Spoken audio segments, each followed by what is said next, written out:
सूरज लपेट लिया जाए और जब तारे बेनूर हो जाएंगे और जब पहाड़ चलाए जाएंगे और जब ब्याहने वाली ऊंटनियां यूं ही छोड़ दी जाएंगी और जब वैशी जानवर जमा किए जाएंगे और जब समंदर आग हो जाएंगे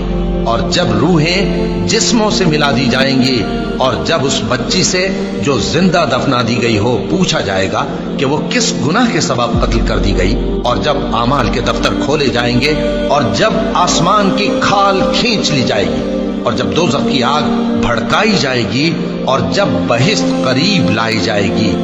तब हर शख्स मालूम कर लेगा कि वो क्या लेकर आया है। बस मैं उन सितारों की कसम खाता हूं जो पीछे हट जाते हैं और जो सैर करते और गायब हो जाते हैं, और रात की कसम जब वो फैलने लगती है और सुबह की कसम जब वो नमूदार होती है कि बेशक ये कुरान उस फरिश्ते आली मकाम का सुनाया हुआ पैगाम है जो साहिब कुव्वत है, मालिक अर्श के यहाँ ऊंचे दर्जे वाला है, सरदार है, साथ ही अमानतदार है। और मक्के वालों, तुम्हारे रफीक यानी हमारे पैगंबर सल्लल्लाहु अलैहि वसल्लम दीवाने नहीं हैं, और बेशक उन्होंने इस फरिश्ते को आसमान के खुले किनारे पर देखा है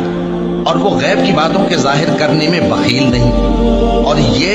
किसी शैतान मरदूद का कलाम नहीं है। फिर तुम लोग किधर जा रहे हो?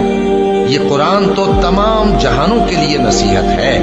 यानी उसके लिए जो तुम में से सीधी राह चलना चाहे, और तुम लोग कुछ भी नहीं चाह सकते मगर वही जो अल्लाह रब्बुल आलमीन चाहे।